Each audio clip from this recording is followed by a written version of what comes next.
बंदी छोड़ सतगुरु रामपाल जी परमेश्वर जी की जय हो। परमपिता परमात्मा सारी सृष्टि के रचनहार कुल मालिक असंख्य ब्रह्मांडों के स्वामी जगत गुरु तीनों लोकों में प्रवेश करके सबका धारण पोषण करने वाले राजाधिराज आत्माधार नाथों के नाथ देवों के देव महादेव सर्वेश्वर महेश्वर मृत्युंजय अजरो अमर आदि अनादि सनातनी प्रभु जगत पिता जगदीश्वर श्री श्री 1008 की उपाधि के वास्तविक अधिकारी अकाल मूर्त शब्द स्वरूपी राम वासुदेव सर्वगतम ब्रह्म परम पूज्य प्रथम पूज्य परम संत परम पुरुष परम धनी परम दयालु सत्य कबीर हक्का कबीर अल्लाहु कबीर अल्लाहु अकबर बाखबर अल्लाह ताला जगत के तारणहार जगत के मुक्तिदाता जगत के जगन्नाथ हारे के सहारे हिंदुओं के राम मुसलमानों के अल्लाह सिखों के वाहिगुरु ईसाइयों के मसीह दया के सागर दयानिधि करुणा के सागर करुणानिधि स्वयंभू परिभू संकट मोचन कष्ट हरण मंगल करण दुख भंजन अविगत कबीर निर्विकार निर्विषम परमात्मा अलय अलेख सतगुरु आदि अनादि सतगुरु असली मर्यादा पुरुषोत्तम असली राम असली कृष्ण असली घनश्याम असली मुरारी राजाओं के राजा महाराजाओं के महाराजा शहंशाहों के शहंशाह सम्राटों के सम्राट भगवानों के भगवान अल्लाहों के अल्लाह प्रभुओं के प्रभु मसीहाओं के मसीह सच्चे वाहिगुरु बाबाओं के बाबा पीरों के पीर सेठों के सेठ जगत सेठ सावड़सा सेठ सर्वगुण संपन्न अनंत कोटि कलाओं के स्वामी अनंत कोटि ब्रह्मांडों के नायक योगियों में महायोगी ध्यानियों में महाध्यानी सिद्धों में परम सिद्ध ज्ञानियों में तत्वज्ञानी ब्रह्म ज्ञानी महाज्ञानी परम ज्ञानी सर्वश्रेष्ठ ज्ञानी विज्ञानी युवा कबीर समर्थ कबीर असमवात अमित ओजा सच्चे रहनुमा करीम अल्लाह सुभान अल्लाह दुनिया के अंतिम पैगंबर 8 सितंबर 1951 से गांव धनाना जिला सोनीपत हरियाणा भारतवर्ष की पावन भूमि पे प्रकट रियल कल की भगवान श्री नारायण साकार हरि श्री बाबा साहेब नूर अनंत परमात्मा सच्चे दरवेश सच्चे बाखबर संत श्रोमणी सतगुरु रामपाल जी परमेश्वर जी के चरण कमल में आप और हम सभी भाई बहनों का अनंत कोटि दंडवत प्रणाम। सत्साई भाई और बहनों, बहुत बड़ी दया बहुत बड़ी मेहर पूज्य गुरुदेव भगवान की परमेश्वर रामपाल जी की, जिनके शुभ आशीर्वाद से विशेष आशीर्वाद से उन्हीं के सत्संगों के संग्रह के ऊपर बन चुकी पवित्र आध्यात्मिक पुस्तक कबीर बड़ा या कृष्ण के ऊपर वीडियो बनाने की श्रृंखला जारी है। इसी श्रृंखला में आज हमारा ये 20वें नंबर का वीडियो है। पूज्य गुरुदेव भगवान के आशीर्वाद से पवित्र पुस्तक कबीर बड़ा या कृष्ण के माध्यम से विशेषकर हिंदू समाज में उन तमाम आत्माओं को जो वास्तव में मोक्ष चाहती हैं परमात्मा प्राप्ति चाहती हैं उन्हें भक्ति और भगवान के विषय में अध्यात्म के विषय में शास्त्र अनुकूल सत्य साधना के विषय में वो सब कुछ जानने और समझने को मिल रहा है जिसकी तलाश ये आत्मा युगों युगों से कर रही थी। परंतु हमारे नादान धर्मगुरु जिन्हें हम बहुत बड़े विद्वान समझा करते थे अनेक भाषाओं के प्रकांड ज्ञाता समझा करते थे, परंतु तत्व ज्ञान के अभाव में वे इन धर्मशास्त्रों से अध्यात्म का निष्कर्ष निकालकर समाज को नहीं दे पाए, जिस कारण से वो खुद भी इन शास्त्रों को ना समझ पाने के चलते तत्व ज्ञान के अभाव से वे खुद भी लक 84 योनि में गए, जन्म और मरण के चक्कर में रहे और युगों युगों से हम आत्माओं को भी इसी प्रकार से काल के जन्म और मरण के चक्कर में धकेलते आ रहे हैं। अब भाइयों और बहनों, ये कलयुग की बिचली पीढ़ी है, भक्ति का प्राइम टाइम है।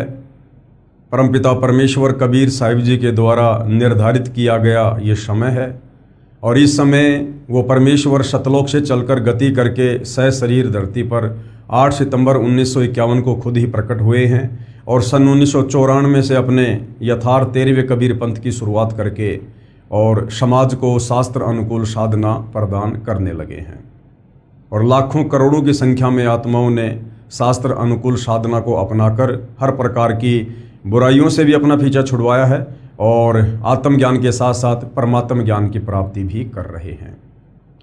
तो भाइयों और बहनों, जब तक हम सतगुरु रामपाल जी के प्रवचन नहीं सुनेंगे या उनके द्वारा लिखित पुस्तकों का अध्ययन नहीं करेंगे तो हम अध्यात्म के विषय में कभी कुछ नहीं जान सकते। और सृष्टि रचना को जानना सुनना बहुत ज़रूरी है, क्योंकि सृष्टि रचना भक्ति मार्ग की नींव है, मूल है। और जब तक नींव कमज़ोर रहेगी हम ऊपर मकान नहीं बना सकते।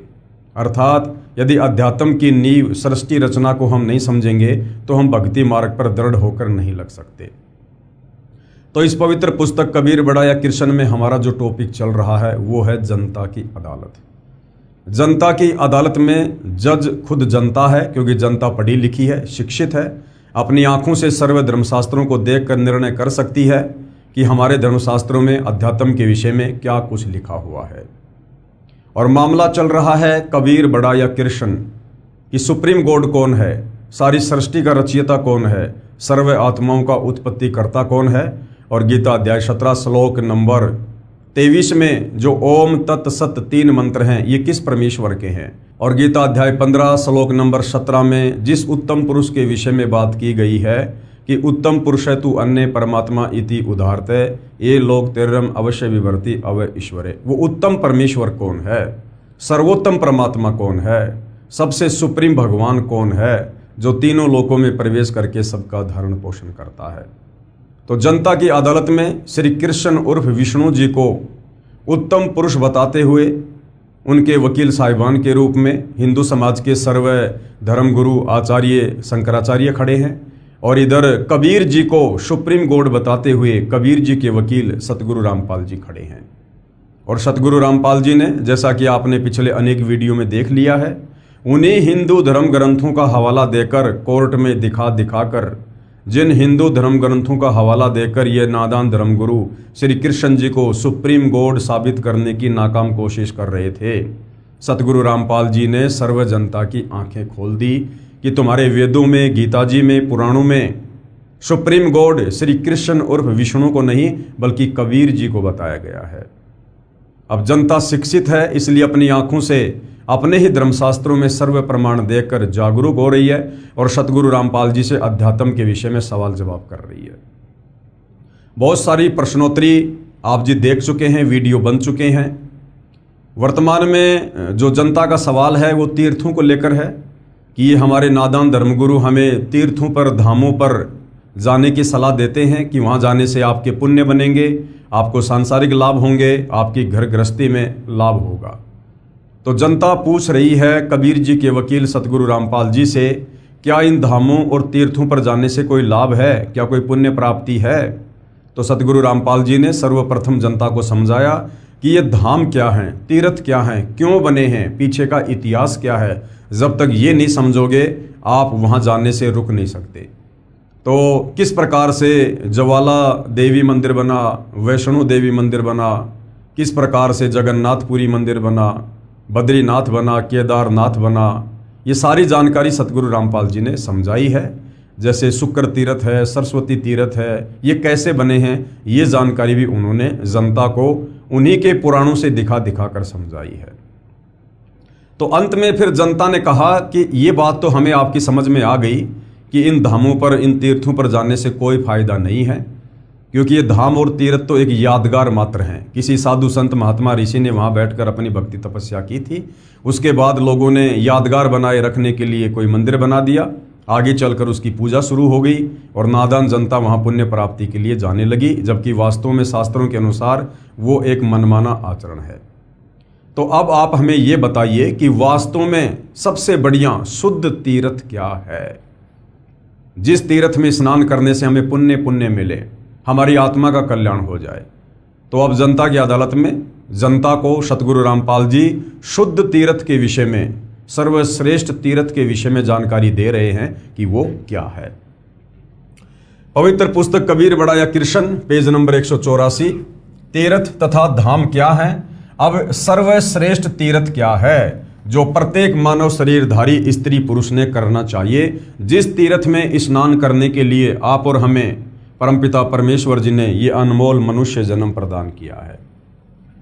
प्रश्न है, सर्वश्रेष्ठ तीर्थ कौन सा है जिससे सर्व तीर्थों से अधिक लाभ मिलता है। उत्तर दे रहे हैं सतगुरु रामपाल जी, सर्वश्रेष्ठ चित्त शुद्ध तीर्थ है। चित्त शुद्ध तीर्थ, चित्त यानी जो हमारे मन को शुद्ध कर दे, हमारी आत्मा को निर्मल कर दे, हमें ज्ञान से परिपूर्ण कर दे, वो सबसे सर्वश्रेष्ठ तीर्थ है। और हिंदू धर्मशास्त्रों से ही सतगुरु रामपाल जी प्रमाणित करके बताएंगे कि चित्त शुद्धि तीर्थ सबसे सर्वश्रेष्ठ तीर्थ है।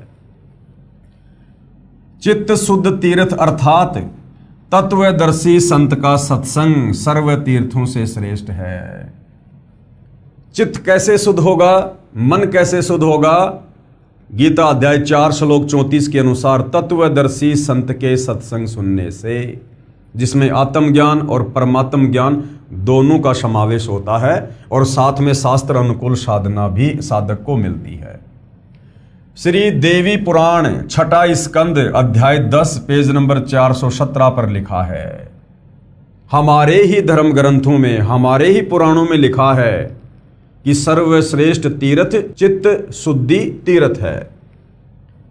व्यास जी ने राजा जनमेजय जैसे कहा, राजन, यह निश्चय है कि तीर्थ देह संबंधी मैल को साफ कर देते हैं।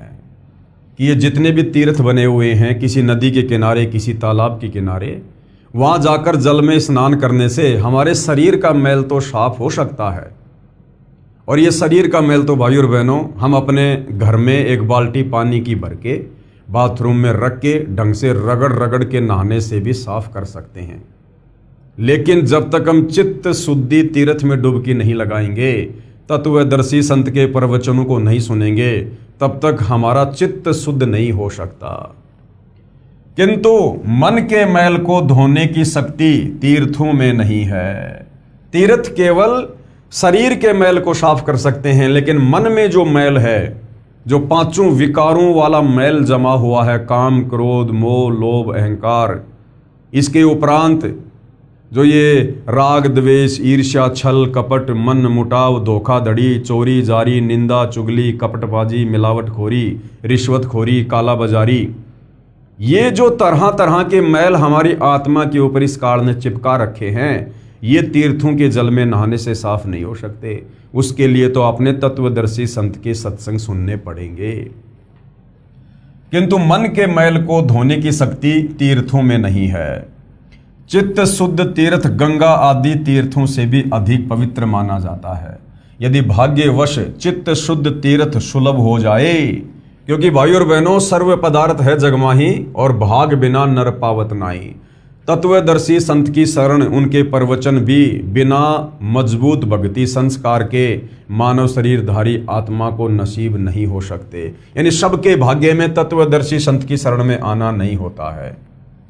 यदि भाग्यवश चित्त शुद्ध तीर्थ सुलभ हो जाए तो, अर्थात तत्वदर्शी संतों का सत्संग रूपी तीर्थ प्राप्त हो जाए, तो मानसिक मैल के धुल जाने में कोई संदेह नहीं है। परंतु राजन, इस चित्त शुद्ध तीर्थ को प्राप्त करने के लिए ज्ञानी पुरुषों अर्थात तत्वदर्शी संतों के सत्संग की विशेष आवश्यकता है। वेद, शास्त्र, व्रत, तप, यज्ञ और दान से चित्त शुद्ध होना बहुत कठिन है। वशिष्ठ जी ब्रह्मा जी के पुत्र थे। उन्होंने वेद और विद्या का सम्यक प्रकार से अध्ययन किया था। गंगा के तट पर निवास किया करते थे। तथापि द्वेष के कारण उनका विश्वामित्र के साथ वैमनस्य हो गया और दोनों ने परस्पर श्राप दे दिए तथा उनमें भयंकर युद्ध होने लगा। इससे सिद्ध हुआ कि संतों के सत्संग से चित्त शुद्ध कर लेना अति आवश्यक है। यानी भाइयों और बहनों, विश्वामित्र और वशिष्ठ जैसे विद्वान लोग भी संत की श्रेणी में नहीं हैं। उस संत की श्रेणी में नहीं है जिनके प्रवचन आत्माओं का चित्त शुद्ध कर दें। अन्यथा वेद, ज्ञान, तप, व्रत, तीर्थ, दान तथा धर्म के जितने साधन हैं, वे सब के सब कोई विशेष प्रयोजन सिद्ध नहीं कर सकते। श्री देवी पुराण से लेख समाप्त। ये हमारे ही पुराण में, देवी पुराण में साफ साफ लिखा हुआ है कि सर्वश्रेष्ठ तीर्थ क्या है। उसके बावजूद भी इन शास्त्रों का ज्ञान ना होने के कारण आप और हम नदियों पर, तालाबों पर, दुनिया भर के तरह तरह के तीर्थों पर, धामों पर जाकर पुण्य प्राप्ति के चक्कर में अपने घुटने तोड़ रहे थे, अपना अनमोल समय, समाशय और धन बर्बाद कर रहे थे। आगे क्या कहा जा रहा है? विशेष विचार। उपरोक्त श्री देवी पुराण के लेख से स्पष्ट है कि तत्वदर्शी संतों के सत्संग से श्रेष्ठ कोई भी तीर्थ नहीं है। अब भाई और बहनों, आप और हमारा परम सौभाग्य, हम जितने भी भाई बहन जगत गुरु तत्वदर्शी सतगुरु रामपाल जी की शरण में हैं और रोजाना उनके सत्संग सुनते हैं, अर्थात हम रोजाना चित्त शुद्धि तीर्थ में डुबकियां लगा रहे हैं और कई कई वर्षों से लगा रहे हैं। आप और हमारे लिए घर बैठे चित्त शुद्धि तीर्थ की व्यवस्था सतगुरु रामपाल जी ने कर रखी है तथा तत्वदृष्टा संत के बताए मार्ग से साधना करने से कल्याण संभव है। यानी सत्संग सुनने से तो हमारी आत्मा निर्मल होगी, हमारे विषय विकार छूटेंगे और फिर जब तत्वदर्शी संत से हम शास्त्र अनुकूल साधना प्राप्त करेंगे, भक्ति के यथार्थ मंत्र प्राप्त करेंगे, तीनों समय की आरती प्राप्त करेंगे, पांचों यज्ञ करेंगे, उसके बाद हमारी आत्मा का भी कल्याण होगा, अर्थात हमारा पूर्ण मोक्ष होगा। ये जन्म मरण का चक्कर सदा सदा के लिए समाप्त हो जाएगा। तीर्थ व्रत तप दान आदि व्यर्थ प्रयत्न है। यानी जब तक आपको तत्वदर्शी संत की शरण प्राप्त नहीं है तब तक आप कितने तीर्थों पर जाइए, कितने व्रत कीजिए, कितना घोर आप जी तप कीजिए, कितना दान और पुण्य कीजिए, ये सब व्यर्थ है। व्यर्थ का मतलब आपको इसका फल परमेश्वर अवश्य देगा, लेकिन आपको मनुष्य जन्म नहीं मिलेगा। आपको अन्य योनियों में, गधे की योनि में, कुत्ते की योनि में या अन्य किसी योनि में आपको उसका फल मिल जाएगा, परंतु आपको मनुष्य शरीर जो बेहद अनमोल है, परमात्मा प्राप्ति के लिए मिलता है, ये आपको पुनः जल्दी से नसीब नहीं होगा। तत्वदर्शी संत के अभाव के कारण केवल चारों वेदों में वर्णित भक्ति विद्या से पूर्ण मोक्ष लाभ नहीं है। यानी तत्वदर्शी संत की शरण नहीं है तो चाहे आप चारों वेदों को पढ़ लीजिए, चारों वेदों के अनुसार साधना कर लीजिए, फिर भी आपकी पूर्ण मुक्ति नहीं है।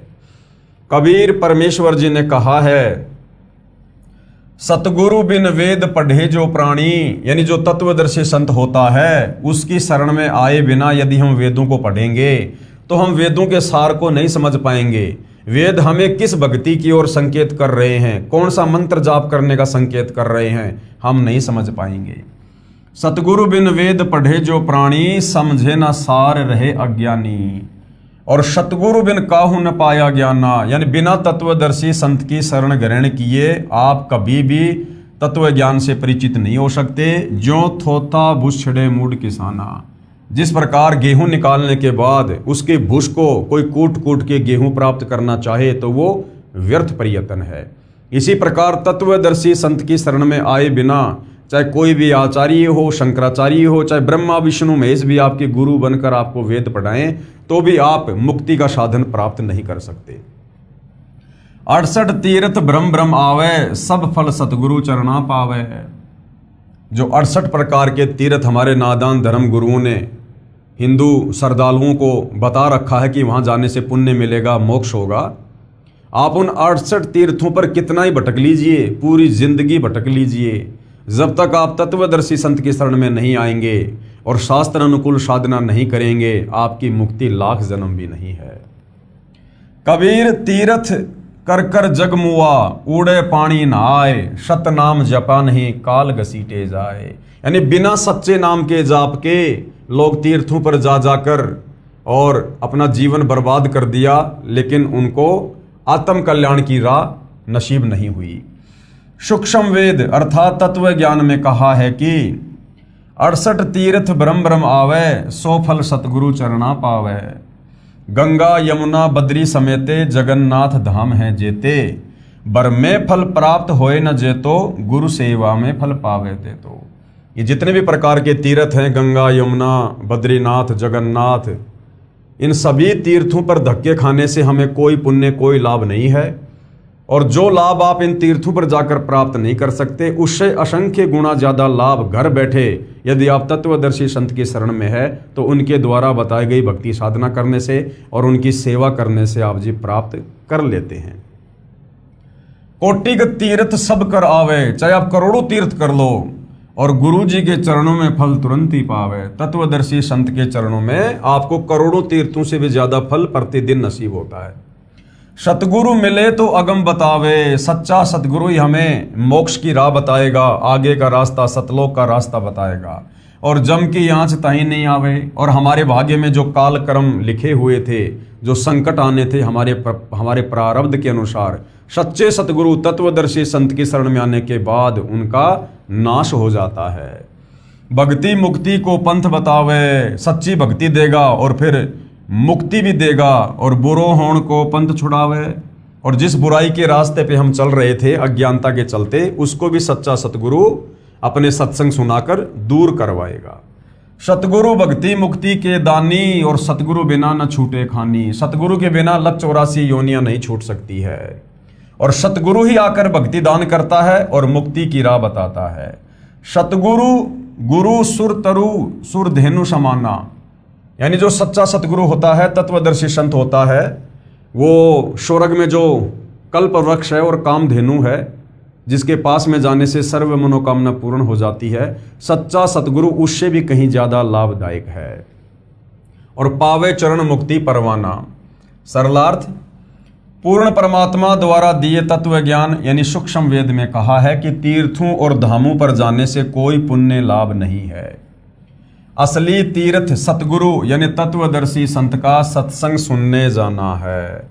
असली तीर्थ क्या है? जब आप तत्वदर्शी संत के सत्संग सुनने के लिए अपने घर से चलते हो तो समझो आप दुनिया के सर्वश्रेष्ठ तीर्थ में स्नान करने जा रहे हो, सत्संग सुनने जा रहे हो। जहां तत्वदर्शी संत का सत्संग होता है वह सर्वश्रेष्ठ तीर्थ तथा धाम है। इसी कथन का साक्षी संक्षिप्त श्रीमद् देवी भागवत महापुराण भी है। उसमें छठे स्कंद के अध्याय 10 में लिखा है कि सर्वश्रेष्ठ तीर्थ तो चित्त शुद्ध तीर्थ है। श्रीमद् देवी भागवत महापुराण यानी देवी पुराण में लिखा है कि सर्वश्रेष्ठ तीर्थ क्या है? चित्त शुद्धि तीर्थ। जहां तत्वदर्शी संत का सत्संग चल रहा है उसके अध्यात्म ज्ञान से चित्त की शुद्धि होती है। शास्त्रोक्त अध्यात्म ज्ञान तथा शास्त्रोक्त भक्ति विधि का ज्ञान होता है। अब जैसे आप जी इस पवित्र पुस्तक कबीर बड़ा या कृष्ण के ऊपर वीडियो देख रहे हैं तो समझो आप जी चित्त शुद्धि तीर्थ में स्नान कर रहे हो। ये दुनिया का सबसे सर्वश्रेष्ठ तीर्थ है।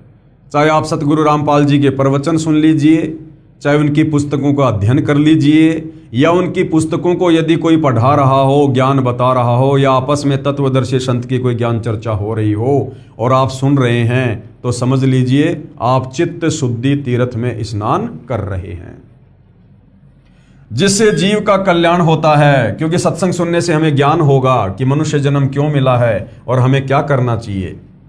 अन्य तीर्थ मात्र भ्रम है, वहां जाने से केवल हम अपने समय का और धन का दुरुपयोग करेंगे। हम काल के द्वारा जो भ्रमणाएं फैलाई जा चुकी हैं अध्यात्म को लेकर, हम उससे बाहर नहीं निकल सकते। इसी पुराण में लिखा है यानी श्रीमद् देवी भागवत महापुराण में लिखा है कि सतगुरु रूप तीर्थ मिलना अति दुर्लभ है। सूक्ष्म वेद में बताया है कि सतगुरु तो कल्प वृक्ष तथा कामधेनु के समान है। जैसे पुराणों में कहा है कि स्वर्ग में कल्प वृक्ष तथा कामधेनु है, उससे जो भी मांगो सब सुविधाएं प्रदान कर देते हैं। इसी प्रकार सतगुरु जी सत्य साधना बताकर सर्व लाभ साधक को प्रदान करवा देते हैं तथा अपने आशीर्वाद से भी अनेकों लाभ देते हैं। भक्ति करवाकर मुक्ति की राह आसान कर देते हैं। इसलिए कहा है कि एक साधे सब सदे। क्या कहा है? एक साधे सब सदें और सब साधे सब जाए, और माली सींचे मूल को फले फूले अघाए। यानी उस तत्वदर्शी संत को ही, जिनके सत्संग सुनकर आप जी को आत्मज्ञान हुआ, परमात्म ज्ञान हुआ, उन्हीं को एकमात्र अपने इष्ट देव के रूप में पूजने से हमारी आत्मा का कल्याण होगा।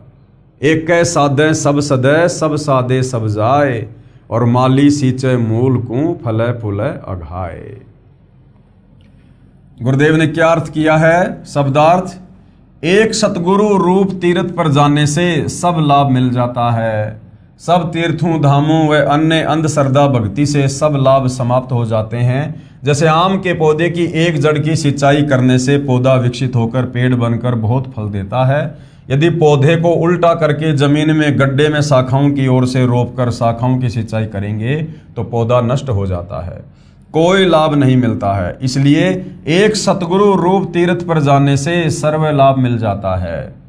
जैसा कि संक्षिप्त श्रीमद् देवी भागवत महापुराण में लिखा है कि सतगुरु रूप तीर्थ मिलना अति दुर्लभ है, परंतु आप जी को सतगुरु रूप तीर्थ अति सुलभ है। क्यों? क्योंकि वर्तमान में वो सतगुरु, वो तत्वदर्शी संत गीता अध्याय 4 श्लोक 34 वाला जो कंप्लीट सृष्टि रचना को जानता है, जो वास्तव में पूर्ण मोक्ष की विधि जानता है, गीता अध्याय 17 श्लोक 23 में पूर्ण परमेश्वर की प्राप्ति के जो 3 मंत्र हैं, ओम तत् सत, जिसे उसके रहस्य का पता, उसके भेद का पता है, वो तत्वदर्शी संत वर्तमान में धरती पर सतगुरु रामपाल जी हैं। इसलिए वर्तमान में इस पृथ्वी पर जितने भी मानव शरीरधारी प्राणी हैं, ये उनका परम सौभाग्य है कि उनको चित्त शुद्धि तीर्थ सुलभ है। और परमेश्वर ने सोशल मीडिया दे रखी है, घर बैठे आप जेब से मोबाइल निकालकर रोजाना सतगुरु रामपाल जी के सत्संग सुनकर चित्त शुद्धि तीर्थ में डुबकी लगा सकते हैं। यह दास यानी गुरुदेव अपने लिए कह रहे हैं कि विश्व में एकमात्र सतगुरु यानी तत्वदर्शी संत है। आओ और सत्य भक्ति प्राप्त करके जीवन सफल बनाओ। आप जी को फिर ध्यान दिला दूं कि गीता शास्त्र का ज्ञान चारों वेदों ऋग्वेद, यजुर्वेद, सामवेद तथा अथर्ववेद का सारांश है। यानी जो पवित्र गीता जी है वो चारों वेदों का निष्कर्ष है, उनका सार रूप है, संक्षिप्त रूप है। वेदों का ज्ञान पूर्ण परमात्मा यानी परम अक्षर ब्रह्म का दिया हुआ है, यानी कबीर परमेश्वर जी का दिया हुआ है इस काल को, अक्षर पुरुष को, जो काल ब्रह्म के अंतःकरण में डाला गया था।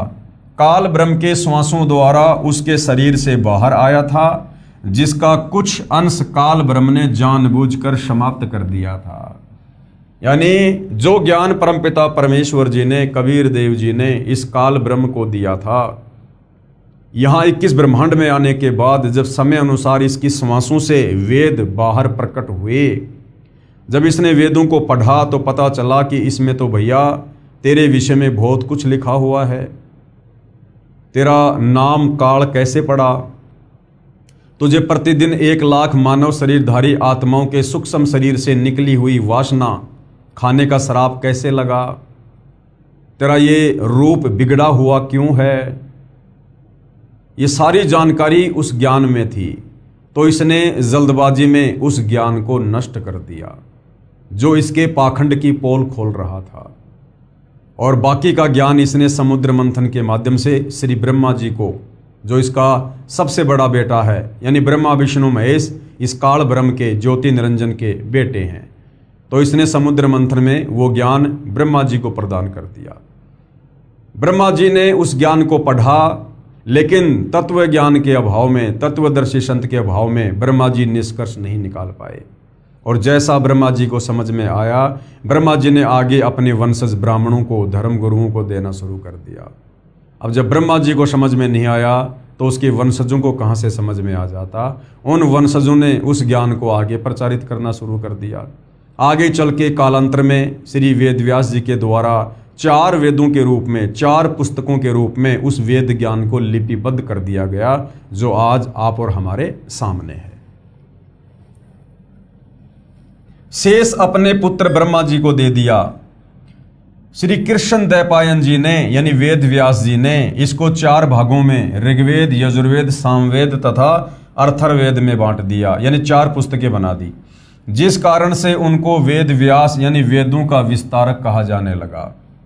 यही ज्ञान श्रीमद् भगवद गीता में काल ब्रह्म ने श्री कृष्ण जी के शरीर में प्रवेश करके कहा था। इसलिए गीता का ज्ञान परमात्मा का बताया है, पुराणों का ज्ञान श्री ब्रह्मा जी तथा ऋषियों का अपना अनुभव है। पुराणों में जो ज्ञान गीता और वेदों से नहीं मिलता वह शास्त्र विरुद्ध है, उसको आधार मानकर साधना करना बेकार है। चारों वेदों, 4 वेद कौन से हैं? ऋग्वेद, यजुर्वेद, सामवेद तथा अथर्ववेद, तथा इन्हीं के सार रूप गीता में केवल ब्रह्म, जिसे काल ब्रह्म भी कहा जाता है, ज्योति पुरुष, केवल काल ब्रह्म तक की साधना का ज्ञान है। चारों वेदों में केवल ब्रह्मा विष्णु महेश के पिता और दुर्गा के पति इस काल ब्रह्म ज्योति निरंजन क्षर पुरुष की साधना का ही ज्ञान है। केवल इसी का एक ओम मंत्र विशेषकर चारों वेदों में और पवित्र गीता जी में है।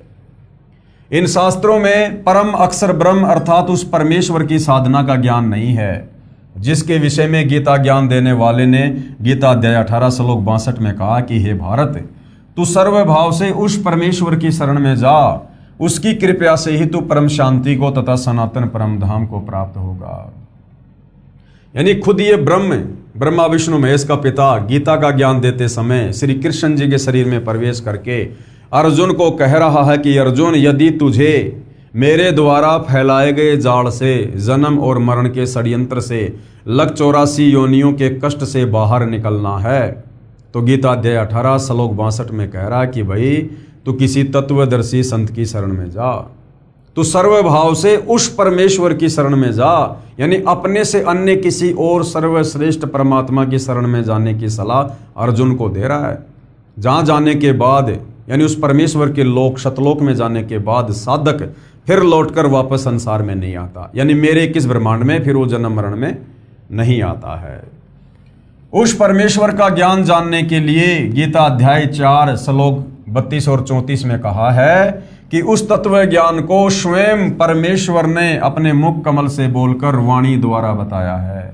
वह तत्वदर्शी संतों के पास जाकर समझ कि भैया वो कंप्लीट ज्ञान अर्जुन मेरे पास भी नहीं है। यानी गीता ज्ञानदाता ने हाथ खड़े कर दिए। जिस गीता ज्ञानदाता को हिंदू समाज सर्वश्रेष्ठ ज्ञानी और भगवान मानकर पूज रहा है, श्री कृष्ण और विष्णु को, उसने भी हाथ खड़े कर दिए कि भैया उस सर्वश्रेष्ठ परमात्मा की प्राप्ति का और उसके सतलोक में जाने का कंप्लीट ज्ञान मुझे भी नहीं है। उसके लिए अर्जुन तो किसी तत्वदर्शी संत की खोज कर। गीता अध्याय 4 श्लोक 32 और 34। इससे सिद्ध है कि गीता में न तो ये ज्ञान है कि वह परमेश्वर कौन है तथा न उसकी प्राप्ति की साधना का वर्णन है, परंतु गीता का ज्ञान अपने स्तर का सत्य ज्ञान है। जैसे 10वीं कक्षा तक का सिलेबस है वह उस स्तर का तो सत्य है, परंतु BA तथा MA का नहीं है। वह सूक्ष्म वेद यानी तत्व ज्ञान में है। जो ज्ञान चारों वेदों में और पवित्र गीता जी में नहीं है, उस परमपिता परमेश्वर सारी सृष्टि के सर्जनहार, सबके धारण पोषण करता कबीर परमेश्वर के विषय में वो ज्ञान 5वें वेद सूक्ष्म वेद में है। वो ज्ञान तत्व ज्ञान में है और वो तत्व ज्ञान तत्वदर्शी संत के पास है। सूक्ष्म वेद 5वां संपूर्ण वेद है, जिसमें गीता वेदों व पुराणों वाला ज्ञान भी है जो इनमें नहीं है, वह ज्ञान भी है। वर्तमान में सूक्ष्म वेद का संपूर्ण ज्ञान विश्व में मेरे यानी लेखक के अलावा किसी को नहीं है। यानी वर्तमान में ये कोई भाई और बहनों अतिशोक्ति नहीं है। वर्तमान में सतगुरु रामपाल जी के अलावा इस पूरी पृथ्वी पर छोड़िए, इस पूरे 21 ब्रह्मांड में किसी को तत्व ज्ञान की छींट नहीं है। हाँ, अब तो उनसे ज्ञान प्राप्त करके, उनसे उपदेश प्राप्त करके लाखों करोड़ों की संख्या में लोग तत्व ज्ञान से परिचित हो चुके हैं। परंतु जब से सतगुरु रामपाल जी ने अपने मार्ग की शुरुआत की थी सन 1994 से, उससे पहले इस पृथ्वी पर आप कोई ऐसा साधु संत महात्मा ऋषि आचार्य शंकराचार्य देवी देवता ब्रह्मा विष्णु महेश कोई भी बता दीजिए जिसको कंप्लीट सृष्टि का ज्ञान हो, जिसको कंप्लीट अध्यात्म ज्ञान हो, जिसके पास कंप्लीट मोक्ष मंत्र हो। श्रीमद् भगवत गीता में पितर व भूत पूजा व देवता पूजा करने का परिणाम बताया है कि भूत व पितर बनेंगे, अगर श्राद्ध निकालेंगे, भूत पूजेंगे तो भूत बनेंगे, तथा देवताओं की पुजारी देवताओं को प्राप्त होंगे, यानी उनके नौकर लगेंगे। जो जिनकी पूजा करता है उसी के लोक में जाता है। गीता अध्याय 7 श्लोक 12, 15, 20 और 23 में गीता ज्ञानदाता ने स्पष्ट किया है कि जो तीनों गुण कौन है? रजगुण ब्रह्मा जी, सतगुण विष्णु जी तथा तमगुण शिव जी की पूजा करते हैं, जिनका ज्ञान इन्हीं तीनों देवताओं के द्वारा हरा गया है, वे राक्षस स्वभाव को धारण किए हुए मनुष्यों में नीच दूषित कर्म करने वाले मूर्ख हैं, वे मेरी भक्ति नहीं करते। देखो भाई और बहनों, कैसा निर्णायक ज्ञान पवित्र गीता जी अध्याय 7 श्लोक 12 से 15 में और 20 से 23 में दिया गया है। गीता का ज्ञानदाता ये काल ब्रह्म, ब्रह्मा विष्णु महेश का पिता, जिसको क्षर पुरुष भी कहते हैं, ज्योति निरंजन भी इसी को कहते हैं। ये क्लियर कर रहा है गीता अध्याय 7 श्लोक नंबर 12 से 15 में कि जो व्यक्ति तीनों गुणों की पूजा करते हैं, तीनों गुण क्या हैं? रजगुण ब्रह्मा, सतगुण विष्णु, तमगुण शंकर। और आज 99% हिंदू समाज इन्हीं तीनों देवताओं की पूजा में संलग्न है। और क्या कहा जा रहा है कि जो व्यक्ति इन तीनों गुणों की पूजा करते हैं, इनकी साधना करने के चलते जिनका ज्ञान हरा जा चुका है, यानी जिनकी बुद्धि भ्रष्ट हो चुकी है, जो इनसे ऊपर किसी को भगवान नहीं मानते, किसी को पूजना पसंद नहीं करते अज्ञानता में, उन भक्तों को, यानी ब्रह्मा विष्णु महेश के भक्तों को ब्रह्मा विष्णु महेश के पिता काल ब्रह्म ने, गीता ज्ञानदाता ने 4 गालियां दी हैं।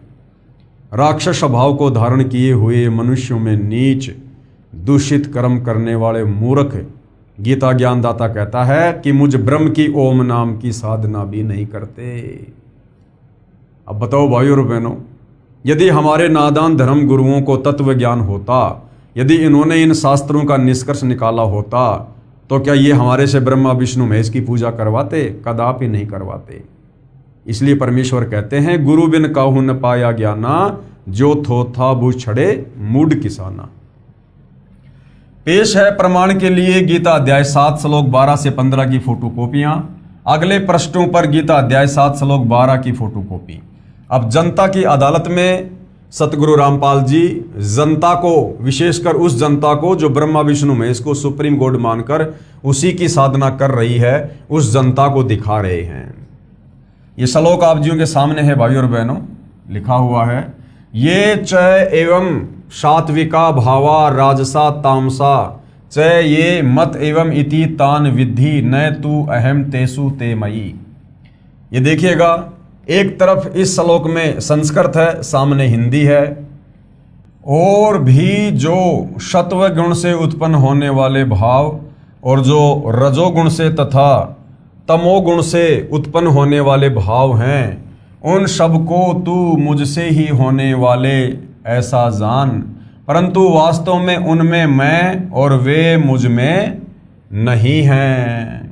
ये काल ब्रह्म, ब्रह्मा विष्णु महेश का पिता क्या कह रहा है कि ब्रह्मा विष्णु महेश जो एक एक गुण से युक्त हैं और उनके द्वारा जो भी कार्य हो रहे हैं, यानी ब्रह्मा जी के रजोगुण के माध्यम से जीव बाई फोर्स दबाव में आकर संतान उत्पत्ति करते हैं, विष्णु जी के सतोगुण के प्रभाव से आपस में मोह ममता में बंधे हुए हैं, और शंकर जी के तमोगुण के प्रभाव से राग द्वेष ईर्ष्या लड़ाई झगड़ा मार पिटाई मुकदमेबाजी, ये जो भी कुछ उन तीनों गुणों से हो रहा है, उसका निमित्त करता, उसका मूल कारण मैं काल ब्रह्म हूं, क्योंकि मैंने ही इनको एक एक गुण से युक्त कर रखा है।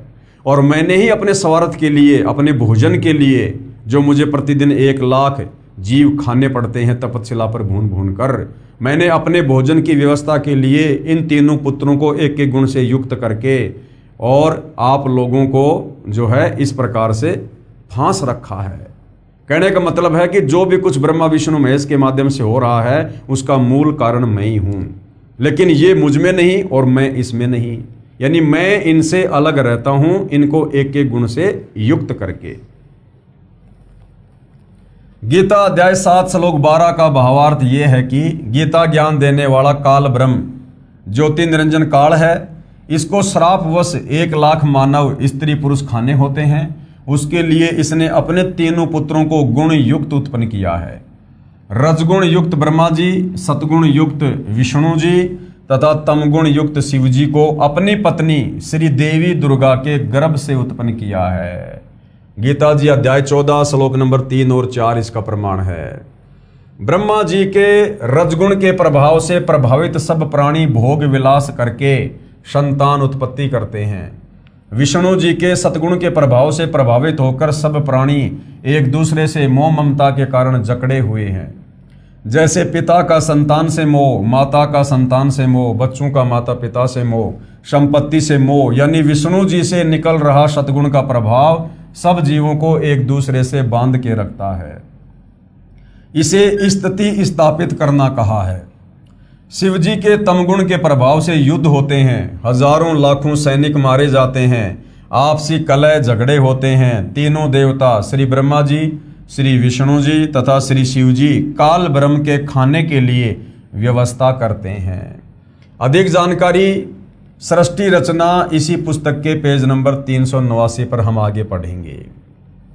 इसलिए गीता अध्याय 7 श्लोक 12 में गीता ज्ञानदाता ने कहा है कि रजगुण ब्रह्मा से, सतगुण विष्णु से तथा तमगुण शिव से जो भी कुछ हो रहा है उन सब को तू मुझसे ही होने वाला जान। यानी मूल कारण मैं काल ब्रह्म हूं, जो बाई फोर्स ब्रह्मा विष्णु महेश के माध्यम से करवा रहा हूं। यानी सब मेरी योजना के अनुसार हो रहा है, परंतु मैं उनमें नहीं और वे मुझ में नहीं, क्योंकि काल ब्रह्म ये ब्रह्म लोक में गुप्त रहता है, उस तक किसी की पहुंच नहीं है। इसलिए कहा है कि मैं उनमें नहीं और वे मुझ में नहीं। प्रमाण के लिए पेश है गीता अध्याय 7 श्लोक 13 की फोटोकॉपी। त्रिभी गुणमय भावे एभि सर्वम इदम जगत मोहितम न अभि जानाति माम एभे परम अव्यम। क्या कहा गया है? गुणों के कार्य रूप सात्विक, राजस और तामस, इन तीनों प्रकार के भावों से ये सारा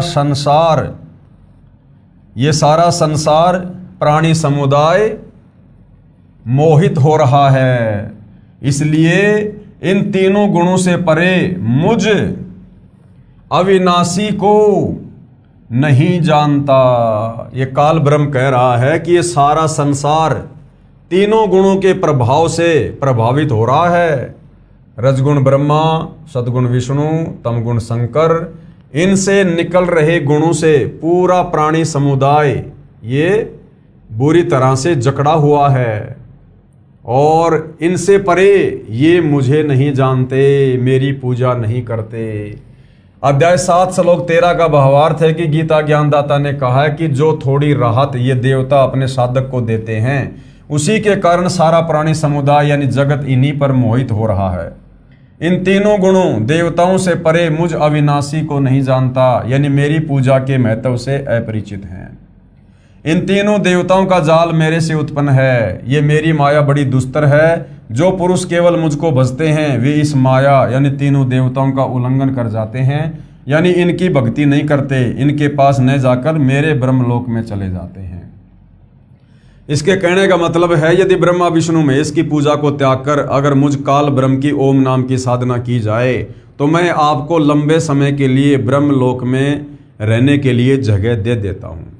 और भाइयों बहनों, इस काल की ओम नाम की साधना करके जो साधक इसके ब्रह्मलोक में जाते हैं, जो 21 ब्रह्मांड की सर्वश्रेष्ठ उपलब्धि है, वो कितने दिन रहेंगे वहाँ पर? केवल 1 कल्प तक। और 1 कल्प का समय गुरुदेव ने कितना बताया? ब्रह्मा जी का 1 दिन, यानी 1008 चतुर्युग तक आप जी ओम नाम की साधना करके आप इस काल के ब्रह्मलोक में रह सकते हो, केवल ब्रह्मा जी के 1 दिन तक।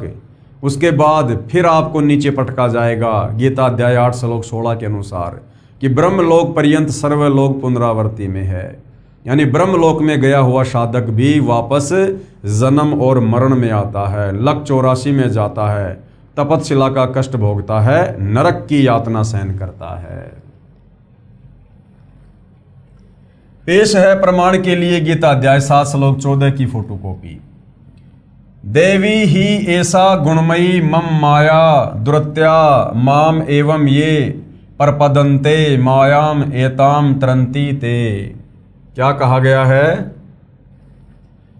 क्योंकि यह अलौकिक अर्थात अति अद्भुत त्रिगुणीमयी मेरी माया, यानी ये ब्रह्मा विष्णु महेश के माध्यम से जो पूरे संसार को जकड़े हुए है, ये त्रिगुणीमयी माया ये बड़ी दुस्तर है, यानी बड़ी खतरनाक है। परंतु जो पुरुष यानी जो भगत केवल मुझको ही निरंतर भजते हैं, यानी ओम नाम की साधना करते हैं, काल को भजते हैं, वे इस माया को उल्लंघन कर जाते हैं, अर्थात संसार से तर जाते हैं। यहां पर तर जाने का मतलब ये नहीं है कि उनका मोक्ष हो जाता है। ब्रह्मा विष्णु महेश की साधना से थोड़ा सा उत्तम लाभ वो काल की साधना करके ब्रह्मलोक में जाके प्राप्त कर सकते हैं। बस गीता अध्याय 7 श्लोक 15 में गीता बोलने वाला काल ब्रह्म ने कहा है कि जिनकी बुद्धि इन तीनों देवताओं से आगे नहीं चलती, कि ब्रह्मा विष्णु महेश से भी आगे कोई भगवान है, कोई परमात्मा है, कोई भक्ति है, जो ये सुनना और जानना पसंद नहीं करते हैं, जिनकी बुद्धि इन तीनों गुणों के द्वारा हरी जा चुकी है, जिनका ज्ञान इस त्रिगुणमयी माया यानी रजगुण ब्रह्मा, सतगुण विष्णु तथा तमगुण शिव के द्वारा हरा जा चुका है, यानी जो इन्हीं की भक्ति करते हैं वे राक्षस स्वभाव को धारण किए हुए मनुष्यों में नीच दूषित कर्म करने वाले मूर्ख लोग मुझको यानी गीता ज्ञान दाता काल ब्रह्म को भी नहीं भजते। कहाँ प्रमाण है? प्रमाण के लिए पेश है गीता अध्याय 7 श्लोक 15 की फोटोकॉपी। नए माम दुष्कृतिन मूढ़ा प्रबदन्ते नराधमा मायमा अपहेत ज्ञाना आशुरम भावम आश्रिता। माया के द्वारा यानी ब्रह्मा विष्णु महेश की भक्ति के द्वारा, वो त्रिगुणी माया रजगुण सतगुण तमगुण के द्वारा जिनका ज्ञान हरा जा चुका है, ऐसे आशुर स्वभाव को धारण किए हुए मनुष्यों में नीच दूषित कर्म करने वाले मूढ़ लोग मुझको नहीं भजते। इसी संबंध में कुछ घटनाएं पेश हैं। यानी गीता अध्याय 7 श्लोक 12 से 15 में गीता ज्ञानदाता काल ब्रह्म ने अपने तीनों पुत्रों रजगुण ब्रह्मा, सतगुण विष्णु और तमगुण शंकर की भक्ति पूजा करने वालों को जो 4 गालियां दी हैं, राक्षस स्वभाव को धारण किए हुए मनुष्यों में नीच दूषित कर्म करने वाले मूर्ख, ऐसा क्यों कहा है उसके विषय में कुछ उदाहरण पेश किए जा रहे हैं कि ब्रह्मा विष्णु महेश के साधकों की क्या स्थिति है। रजगुण ब्रह्मा के उपासकों का चरित्र यानी श्री ब्रह्मा जी की भक्ति करने वाले भक्तों का चरित्र। एक हिरण्यकशिपु ब्राह्मण राजा था। किसी कारण उसको भगवान विष्णु यानी सतगुण से ईर्ष्या हो गई। उस राजा ने रजगुण ब्रह्मा जी देवता को भक्ति करके प्रसन्न किया। ब्रह्मा जी ने कहा कि पुजारी मांगो, क्या मांगना चाहते हो? हिरण्यकशिपु ने मांगा कि सुबह मरूं न शाम मरूं, बाहर मरूं न भीतर मरूं, दिन मरूं न रात मरूं, 12 मास में ना मरूं, न आकाश में मरूं न धरती पर मरूं, न मानव से मरूं न पशु पक्षी से मरूं। ब्रह्मा जी ने कहा तथास्तु। ब्रह्मा जी ने वरदान दे दिया। इसके पश्चात हिरण्यकशिपु ने अपने आप को अमर मान लिया कि मैं तो अमर हो गया, और अपना नाम जाप करने को कहने लगा। पूरी नगरी में सबको आदेश दे दिया कि भैया मेरा नाम जपो, विष्णु का नाम जाप करना छोड़ दो। हिरण्यकशिपु हिरण्यकशिपु ये नाम जाप करना है, क्योंकि वो विष्णु जी का दुश्मन था। जो विष्णु का नाम जपता उसको मार देता। उसका पुत्र प्रहलाद विष्णु जी की भक्ति करता था, उसको कितना सताया था। यानी गुरुदेव भगवान ने बताया कि हिरण्यकशिपु ने अपने 8-10 वर्षीय पुत्र भगत प्रहलाद को 84 प्रकार की यातनाएं दी थी भयंकर। कभी पहाड़ से नीचे गिराया, कभी सर्पों के बीच में डाल दिया, कभी तेल के कड़ाहे में डाल दिया, कभी जल्लादों से मरवाने का प्रयास किया। इस प्रकार की 84 प्रकार की यातना दी। लेकिन पूर्व जन्मों की भक्ति से मजबूत भक्ति संस्कारों के कारण और कबीर परमेश्वर का हंस होने के कारण वो हिरण्यकशिपु भगत प्रहलाद के विश्वास को तोड़ नहीं पाया और अंत में कुत्ते वाली दुर्गति को प्राप्त हुआ। उसका पुत्र प्रहलाद विष्णु जी की भक्ति करता था, उसको कितना सताया था। हे धर्मदास, यानी धर्मदास जी को कबीर परमात्मा जिंदा बाबा के रूप में बता रहे हैं कि हे धर्मदास, कथा से तो आप परिचित हैं। भावार्थ है कि रजगुण ब्रह्मा का भगत हिरण्यकशिपु राक्षस कहलाया, कुत्ते वाली मौत मारा गया।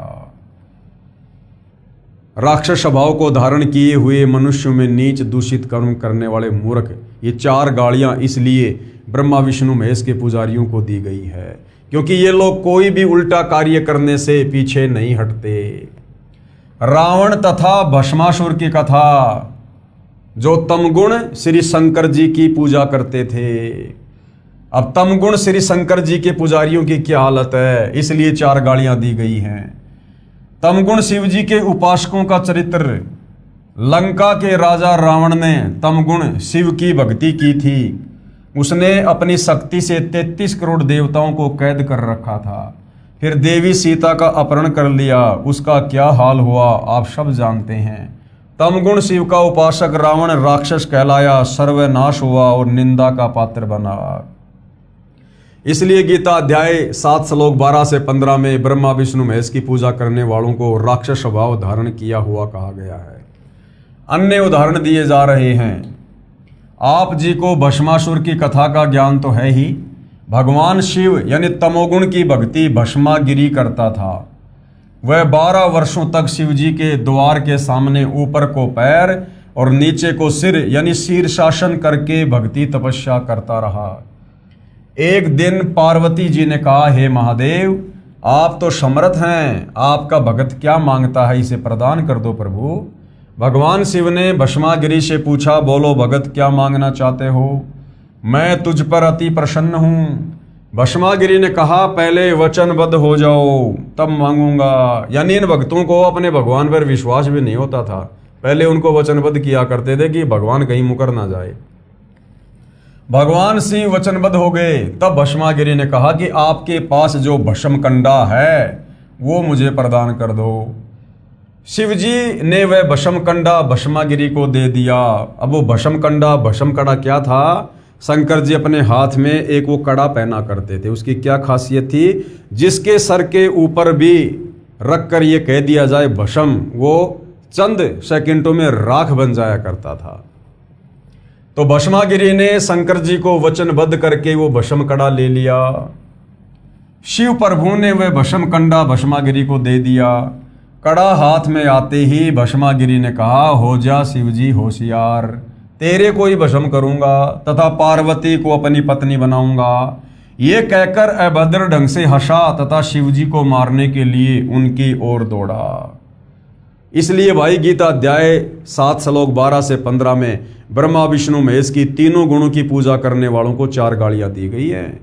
राक्षस स्वभाव को धारण किए हुए मनुष्यों में नीच दूषित कर्म करने वाले मूर्ख। अब बताओ, अब ये राक्षस नहीं, नीच नहीं तो और क्या?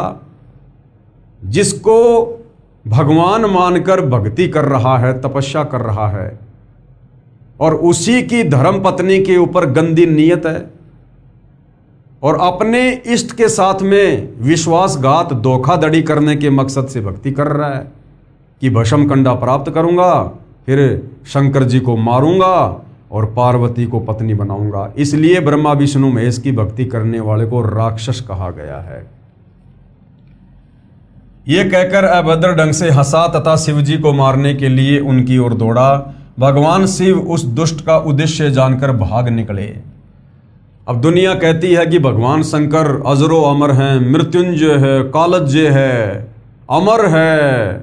अगर ये मृत्युंजय थे, अजरो अमर थे, कालज्य थे, तो भस्मासुर के आगे मौत के डर से भागे क्यों? वहीं खड़े रहते। वो तो अमर हैं, अजरो अमर हैं, मृत्युंजय हैं, उनको तो मृत्यु छू ही नहीं सकती। लेकिन भाई और बहनों, केवल ये नादान धर्मगुरुओं ने आप और हमें मूर्ख बना रखा था। ये भगवान शंकर को, विष्णु को, ब्रह्मा जी को, जो कि नाशवान हैं, इनकी जन्म और मृत्यु होती है, असंख्यों बार मर चुके हैं, जन्म ले चुके हैं, अपने नादानी के चलते, तत्व ज्ञानहीनता के चलते इनको अजरो अमर बताकर आप और हमें भक्ति और भगवान से दूर रखा। तो भगवान शंकर जिनको अजरो अमर, मृत्युंजय, कालज्य कहकर हमसे धर्मगुरुओं ने पूजवाया, वो भगवान शंकर अपने एक भगत के आगे डर से भाग निकले। भगवान शिव उस दुष्ट का उद्देश्य जानकर भाग निकले। पीछे पीछे पुजारी, आगे आगे इष्ट देव शिव जी भागे जा रहे थे। विचार करो धर्मदास, यदि आपके देव शिव जी अविनाशी होते तो मृत्यु के भय से नहीं डरते। आप इनको अविनाशी कहा करते थे। आप इन्हें अंतर्यामी भी कहते थे। यदि भगवान शिव अंतर्यामी होते तो पहले ही भस्मागिरी के मन के गंदे विचार जान जाते। इससे सिद्ध हुआ कि ये तो अंतर्यामी भी नहीं है, अविनाशी तो बहुत दूर की बात है। जिस समय भगवान शिव जी आगे आगे और भस्मागिरी पीछे पीछे भागे जा रहे थे, उस समय भगवान शिव ने अपनी रक्षा के लिए परमेश्वर को पुकारा। क्योंकि ये ब्रह्मा विष्णु महेश भी जीव संज्ञा में हैं, ये भी परमेश्वर की आत्मा है। और जब इनके ऊपर कोई विशेष आपत्ति आती है, ये भी अपनी अंतरात्मा से परमेश्वर को पुकारते हैं। उस समय परम अक्षर ब्रह्म जी पार्वती का रूप बनाकर, यानी लोकवेद के आधार से धर्मगुरुओं ने कह रखा कि भाई विष्णु जी आ गए वहां पर पार्वती का रूप बनाकर। वो विष्णु कौन था? वो गीता अध्याय 15 श्लोक नंबर 17 वाला विष्णु था, जो तीनों लोकों में प्रवेश करके सबका धारण पोषण करता है। परम अक्षर ब्रह्म कबीर देव, उन्होंने अपने भगत की पुकार सुनकर भस्मासुर से बचाने के लिए और विष्णु रूप धारण किया, और उसके बाद पार्वती रूप में कन्वर्ट हुए और उस भस्मागिरी को, क्योंकि परमेश्वर के आगे तो सब बेबस हैं, लाचार हैं, दो कोटि के जीव हैं, उस भस्मासुरी को जो है नाच नचाया और उसके बाद उसी का हाथ उसके सिर पे रखवाया और फिर परमेश्वर ने उसको भस्म किया। अब परमेश्वर चाहते तो बिना नाच नचाए, बिना वो जिस हाथ में कड़ा था उसके सिर पर रखवाए, वैसे भी उसको भस्म कर सकते थे। लेकिन विष्णु जी को परमेश्वर ने महिमा देनी थी इस भक्ति काल तक, इसलिए विष्णु जी किस प्रकार से मार सकते थे, उसी विधि से उन्होंने जो है भस्मागिरी को खत्म किया। जिस समय भगवान शिव जी आगे आगे और भस्मागिरी पीछे पीछे भागे जा रहे थे, उस समय भगवान शिव ने अपनी रक्षा के लिए परमेश्वर को पुकारा। उसी समय परम अक्षर ब्रह्म जी यानी कबीर देव पार्वती का रूप बनाकर भस्मागिरी दुष्ट के सामने खड़े हो गए तथा कहा, हे भस्मागिरी आ मेरे पास बैठ। भस्मागिरी को पता था कि अब शिव जी निकट स्थान पर नहीं रुकेंगे। भस्मागिरी तो पार्वती के लिए ही तो सर्व उपद्रव कर रहा था। हे धर्मदास, आपको सर्व कथा का पता है। पार्वती रूप में परमात्मा जी ने भस्मागिरी को गंडहस्त नाच नचाकर भस्म किया। तमोगुण शिव का पुजारी भस्मागिरी अपने गंदे कर्म से फिर भस्मासुर अर्थात भस्मा राक्षस कहलाया। भक्ति करता था तो भस्मागिरी नाम था, और भक्ति के बाद उसने जब ऐसा उपद्रव किया, राक्षस वाला काम किया, तो भस्मागिरी का नाम फिर क्या पड़ा? भस्मासुर यानी भस्मा असुर राक्षस। इसलिए इन तीनों देवों के पुजारियों को राक्षस स्वभाव को धारण किए हुए मनुष्यों में नीच दूषित कर्म करने वाले मूर्ख कहा है। अब भाइयों और बहनों, आज भी वो स्थिति है, यानी भस्मागिरी जैसों ने, कंस जैसों ने, रावण जैसों ने, हिरण्यकश्यप जैसों ने अपने स्तर की बदमाशियां की, उपद्रव किए, जैसी उनमें योग्यता थी, सिद्धियां थी। वर्तमान कलयुग का समय है, भक्ति किसी के पास है नहीं, इसलिए ब्रह्मा विष्णु महेश के पुजारी वर्तमान में अपने अपने हिसाब से उपद्रव कर रहे हैं। ब्रह्मा विष्णु महेश की पूजा भी करते हैं, व्रत भी करते हैं, और उसके बाद चोरी, जारी, निंदा, चुगली, ठगी, व्यभिचार, रिश्वतखोरी, मिलावटखोरी, काला बाजारी, सारे उल्टे काम करते हैं। इसलिए ब्रह्मा विष्णु महेश की पूजा करने वाले को हमारे पवित्र शास्त्र गीता जी अध्याय 7 श्लोक 12 से 15 में 4 गालियां दी हैं। उसके बाद एक उदाहरण और दिया जा रहा है ब्रह्मा विष्णु महेश के पुजारियों के उपद्रव का, इनके राक्षस स्वभाव का। हरिद्वार में साधुओं का कत्लेआम। अब सतगुण श्री विष्णु जी के पुजारियों की कथा सुनाता हूं। एक समय हरिद्वार में हर की पौड़ियों पर कुंभ का मेला लगा। उस अवसर पर तीनों गुणों के उपासक यानी ब्रह्मा विष्णु महेश के पुजारी अपने अपने समुदाय में एकत्रित हो जाते हैं। गिरि, पुरी, नागा, नाथ ये भगवान तमोगुण शिव के उपासक होते हैं तथा वैष्णव सतगुण भगवान विष्णु के उपासक होते हैं। हर की पौड़ियों पर प्रथम स्नान करने पर 2 समुदायों नागा तथा वैष्णवों का झगड़ा हो गया। लगभग 25,000 ये त्रिगुण रजगुण ब्रह्मा, सतगुण विष्णु तथा तमगुण शिव के पुजारी लड़कर मर गए। कत्लेआम कर दिया। तलवारों, छुरों, कटारी से एक दूसरे की जान ले ली। और किस बात को लेकर? केवल प्रथम स्नान को लेकर। शंकर जी के पुजारी बोले पहले हम नहाएंगे, विष्णु जी के पुजारी बोले पहले हम नहाएंगे। इसी बात को लेकर 25,000 साधु आपस में लड़ लड़ के मर गए। गंगा जी का पानी लाल कर दिया। अब बताओ भाइयों और बहनों, ब्रह्मा विष्णु महेश के पुजारियों को ये गीता ज्ञानदाता 4 गालियां ना दे तो क्या इनके गले में माला पहनाकर सम्मानित करे। इसलिए इनको राक्षस स्वभाव को धारण किए हुए मनुष्यों में नीच, दूषित, कर्म, मूर्ख कहा गया है। और यही कारण है, आज देखिए ब्रह्मा विष्णु महेश की पूजा करते करते भी हिंदू समाज में आप जाइए पुलिस स्टेशन में कितनी FIR मिलेंगी, आप जाइए कोर्ट में कितने मुकदमे मिलेंगे, राग द्वेष ईर्ष्या में आकर लड़ाई झगड़ा मार पिटाई, छोटी छोटी बातों को लेकर, जमीन को लेकर, मकान को लेकर, धोखाधड़ी को लेकर दुनिया भर के मुकदमे दर्ज हैं। इसलिए इनको राक्षस स्वभाव को धारण किए हुए मनुष्यों में नीच और दूषित कर्म करने वाले मूर्खों की संज्ञा दी है। तो सूक्ष्म वेद में यानी आदरणीय गरीबदास जी की वाणी में क्या लिखा गया है? तीर तुपक तलवार कटारी जमधड़ जोर बधावे हैं, हर पैड़ी हर हेत नहीं जाण्या वहां जा तेग चलावे हैं। काटे शीस नहीं दिल करुणा ये जग में साध कहावे हैं, और जो जन इनके दर्शन को जावे उनको भी नरक पठावे हैं। हे धर्मदास, उपरोक्त सत्य घटनाओं से सिद्ध हुआ कि रजगुण ब्रह्मा जी, सतगुण विष्णु जी तथा तमगुण शिव जी की पूजा करने वालों को गीता अध्याय 7 श्लोक 12 से 15 में राक्षस स्वभाव को धारण किए हुए मनुष्यों में नीच, दूषित कर्म करने वाले मूर्ख कहा है। परमेश्वर जिंदा जी के मुख कमल से उपरोक्त कथा सुनकर धर्मदास जी का सिर फटने को हो गया।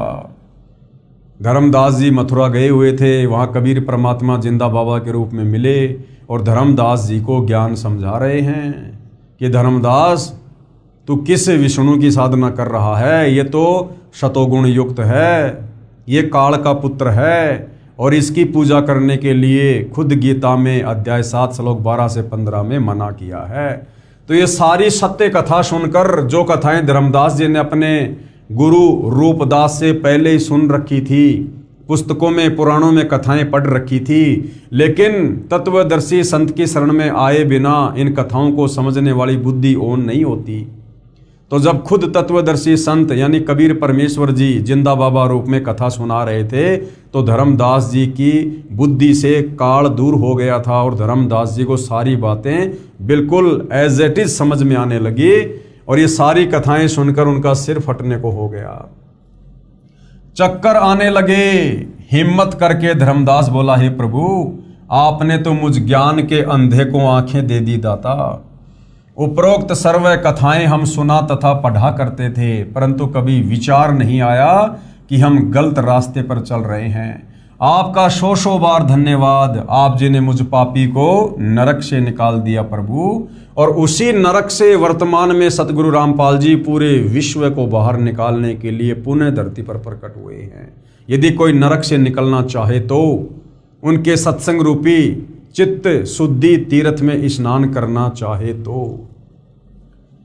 गीता अध्याय 7 के श्लोक 20 से 23 का उपरोक्त से संबंध है, जिनका भावार्थ है कि गीता अध्याय 7 श्लोक 20 से 23 तक का भावार्थ है कि जो गीता अध्याय 7 श्लोक 12 से 15 में कहा है कि तीनों गुण रजगुण श्री ब्रह्मा जी, सतगुण श्री विष्णु जी तथा तमगुण श्री शिव जी रूपी माया द्वारा जिनका ज्ञान हरा जा चुका है, अर्थात जो तीनों देवताओं की साधना करते हैं, वे राक्षस स्वभाव को धारण किए हुए मनुष्यों में नीच दुष्कर्म करने वाले मूर्ख मुझ ब्रह्म की पूजा नहीं करते।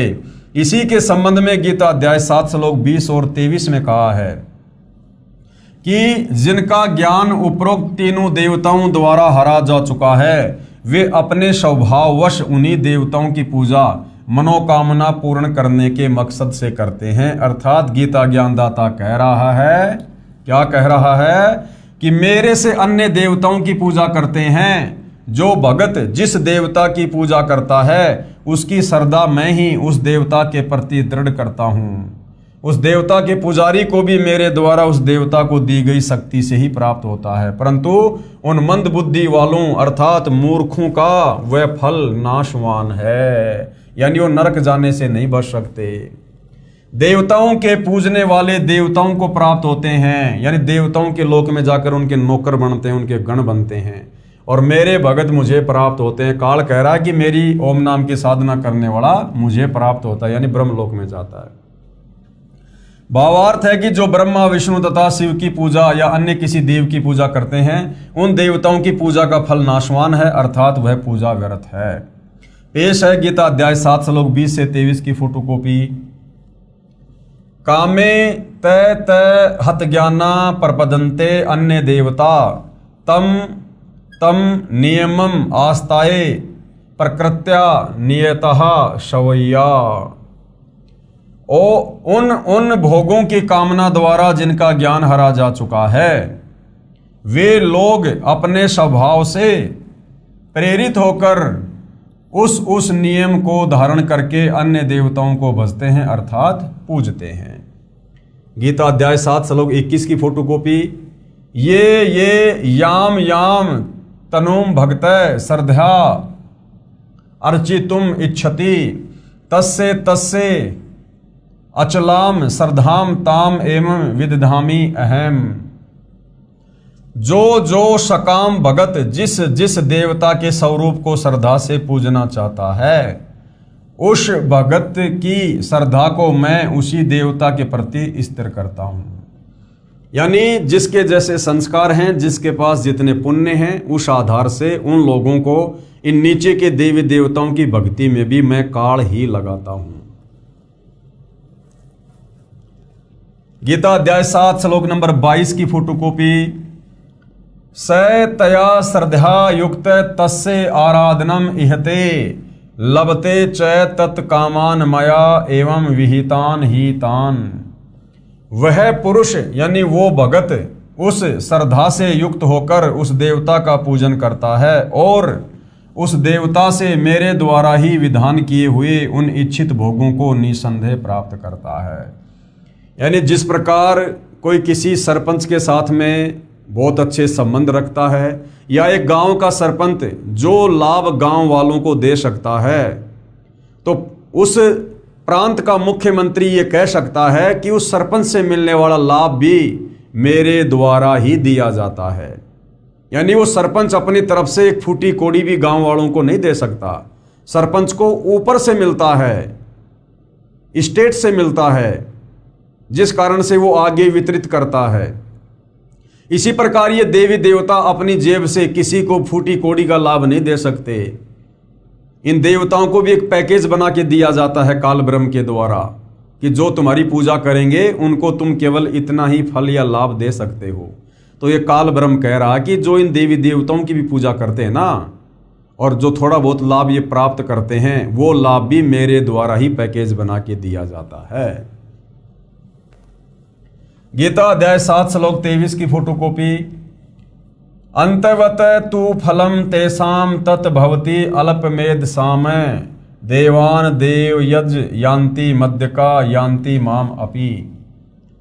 परंतु उन अल्प बुद्धि वालों का वह फल नाशवान है तथा वे देवताओं को पूजने वाले देवताओं को प्राप्त होते हैं और मेरे भगत चाहे जैसे ही भजें अंत में मुझको ही प्राप्त होते हैं।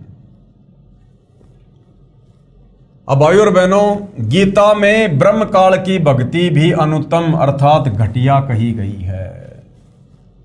हिंदुओं का पवित्र शास्त्र गीता जी जो चारों वेदों का निष्कर्ष रूप है, सार रूप है, संक्षिप्त रूप है, यानी चारों वेदों को आम व्यक्ति नहीं पढ़ सकता है, इसलिए चारों वेदों का सार महाभारत के युद्ध के दौरान इस काल ब्रह्म ने श्री कृष्ण जी के शरीर में प्रवेश करके अर्जुन को शॉर्ट में बता दिया। आगे चलकर श्री वेद व्यास जी के द्वारा उसको गीता रूप ग्रंथ में लिपिबद्ध कर दिया गया, जो आज आप और हमारे कर कमलों में है। तो इस पवित्र गीता जी में जो ना केवल हिंदुओं का अपितु पूरे विश्व के मानव समाज का सर्वश्रेष्ठ ग्रंथ है, क्योंकि जिस समय भाइयों और बहनों धरती पर कोई भी धर्म नहीं था, उस समय ये वेद थे और इन वेदों के अनुसार ही सभी साधना करते थे। द्वापर युग तक भी जब ये गीता का ज्ञान बोला गया, धरती पर कोई धर्म अलग से नहीं था, हिंदू मुस्लिम सिख ईसाई कोई धर्म नहीं था। आगे चलकर यानी लगभग 3-3.5 वर्षों में इन सारे धर्मों का जन्म काल प्रेरणा से हुआ है। आप और हमें भक्ति में उलझाए रखने के लिए, आप और हमें पाखंड पूजा में उलझाए रखने के लिए, अपने अपने धर्म को, जातियों को, संप्रदाय को, समुदाय को सर्वश्रेष्ठ समझकर, और जब वो तत्वदर्शी संत धरती पर प्रकट हो तो उस समय कोई उसकी बात ना माने और अपने अपने धर्म अपनी अपनी पुस्तकों और ज्ञान को सर्वश्रेष्ठ मानकर उसी अज्ञान में उलझे रहे। तो ये काल का सुनियोजित षड्यंत्र था। तो इसी पवित्र गीता जी में जो चारों वेदों का सार है, इसमें इस काल ब्रह्म की यानी गीता का ज्ञान देने वाले की, ब्रह्मा विष्णु महेश के पिता की जो ओम नाम की साधना है, गीता अध्याय 8 श्लोक 13, ओम इति एक अक्षर ब्रह्म व्यवहारण माम अनुस्मरण ये प्रयाति तजन देहम सयाति परमाम गतम। यानी चारों वेदों में और गीता जी में जो ओम नाम की साधना है काल ब्रह्म की, वो साधना भी व्यर्थ है, बेकार है, घटिया है, अनुतमाम है। ये काल ब्रह्म खुद गीता अध्याय 7 श्लोक 18 में कह रहा कि अर्जुन मेरी साधना भी अनुत्तम है, घटिया है। मेरी साधना से, ओम नाम की साधना से भी साधक पूर्णतया जन्म मरण से मुक्त नहीं हो जाता। लक 84 योनि में जाने से, गधा कुत्तर सुअर बनने से, नरक भोगने से नहीं बच सकता। तो ये क्यों कह रहा है, किस अध्याय में लिखा है, और यदि इसकी साधना भी अनुत्तम है, घटिया है, तो फिर सर्वश्रेष्ठ साधना किस प्रभु की है?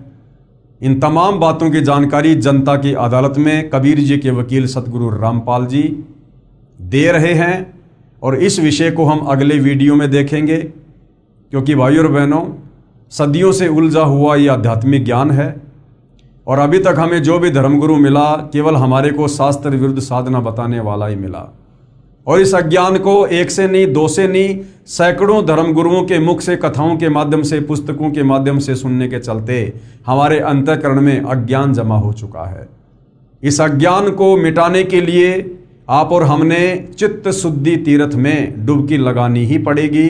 तत्वदर्शी संत सतगुरु रामपाल जी के सत्संग सुनने पड़ेंगे, उनके द्वारा लिखित पुस्तकों को पढ़ना पड़ेगा, तब जाकर ये अज्ञान धीरे धीरे छूटेगा। तो नेक्स्ट टॉपिक में जनता की अदालत में इस विषय पर हम चर्चा करेंगे कि गीता ज्ञानदाता काल ब्रह्म भी अपनी ओम नाम की साधना को घटिया क्यों बता रहा है। तब तक भाई और बहनों, परमपिता परमेश्वर हम सबको आज्ञा दें, सद्बुद्धि दें, हमारा मार्गदर्शन करें। बंदी छोड़ सतगुरु रामपाल जी परमेश्वर जी की जय हो।